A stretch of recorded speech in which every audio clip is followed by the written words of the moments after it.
गिरफ्तार हुआ है हत्या के मामले में, क्या था मामला और किस तरह से गिरफ्तारी हुई है? देखिए, थाना महाराजगंज में 5 तारीख को एक सूचना मिली थी कि शाम में एक जो लड़का है प्रशांत मिश्रा नाम का, करीब 20 वर्ष के आसपास उसकी उम्र है, वो अपने दादा के घर से अपने घर पे निकला था और उसके बाद में फिर रास्ते में गायब हो गया। इसकी तत्काल जो थाना प्रभारी के द्वारा घटनास्थल का निरीक्षण किया गया और इसमें गुमशुदगी दर्ज की गई।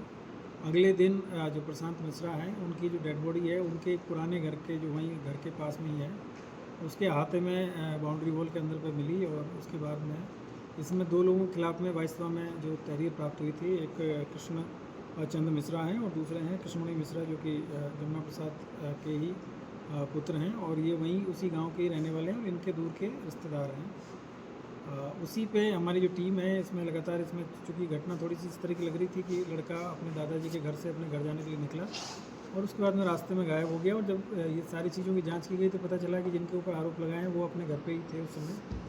तो थोड़ा सा इसमें संदेह हो रहा था कि घटना में हो सकता है कोई और लोग भी शामिल हो। हम लोगों ने इसमें जो भी विधिक प्रक्रिया है उसको अपनाते हुए पहले इसको मुकदमा पंजीकृत किया गया, उसके बाद में इसमें टीमें गठित की गई। पोस्टमार्टम रिपोर्ट है उसमें भी जो कॉज ऑफ डेथ है वो ब्लंट ऑब्जेक्ट इसमें आया था। तो उसके बाद में जो जांच पड़ताल की गई तो इसमें जो मृतक हैं प्रशांत मिश्रा, उनके जो चाचा हैं रामचंद्र मिश्रा, इनका इसमें नाम प्रकाश में आया है। और जब इनसे संदेह के आधार पर जब हमने पूछताछ किया गया तो फिर इनके द्वारा जो जुर्म है उसका इन्होंने इकबाल किया और इन्होंने ये बताया कि जो इनके जो पिताजी हैं, मतलब जो मृतक हैं उनके जो दादा हैं, उसके द्वारा जो मृतक को काफ़ी प्यार वो करते थे। तो कुछ इनको ये लग रहा था कि उनके जो दादा के नाम पे जो प्रॉपर्टी है वो भी इनको मिलने वाली है। और पहले भी जो दादाजी ने, इनके जो माँ हैं, जो मृतक की माँ है, उसको कुछ ज़मीन, अपने छोटे भाई की जो ज़मीन थी, जो कि पहले इनका कोई पैसे का लेन देन था, तो उसमें इसकी माता के नाम पर ज़मीन करा दी थी। तो इसको ये रहता था कि जो मृतक है वो 3 भाइयों में एक अकेला लड़का था, बाकी इनके यहाँ पर लड़कियाँ हैं। तो इसको ये लगता था कि जो सारी ज़मीन है जो दादाजी के द्वारा इस लड़के के नाम पे कर दी जाएगी तो मुझे कुछ नहीं मिलेगा। और एक इनका और एक ज़मीनी विवाद किसी थर्ड पर्सन से चल रहा था, जिसमें कि मृतक के पिता के द्वारा जो केस है उसको वापस ले लिया था कोर्ट से, उससे समझौता कर लिया था। और इसको ये संदेह था कि उस जो इन्होंने जो कम्प्रोमाइज़ किया है उसमें भी इन्होंने पैसा लिया है करीब 10 लाख रुपये, जिसमें से भी इसको हिस्सा नहीं मिला। तो इन्हीं सब चीज़ों के दिमाग में उसमें चल रही थी। इसी के उसमें इसने, जैसे ही जो मृतक है जो अपने दादा के घर से निकला है तो ये पीछे पीछे आया और उसको बहका के और जो पुराना इनका घर था वहाँ पे ले गया और वहाँ ले जाके इससे सारी चीज़ों के बारे में जानकारी करना चाहा।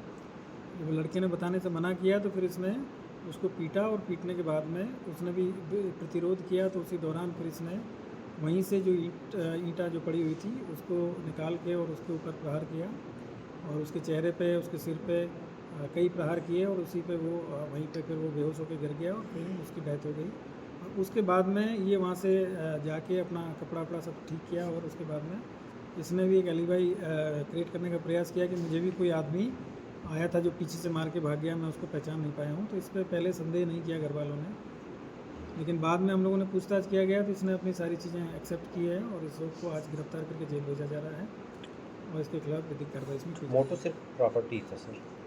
प्रॉपर्टी और एक ज्वेलर्सी जो होती है परिवार में, क्योंकि इनके 2 लड़कियां हैं और जो भाई है उनके लड़का था, तो ये एक ये भी ज्वेलर्सी थी।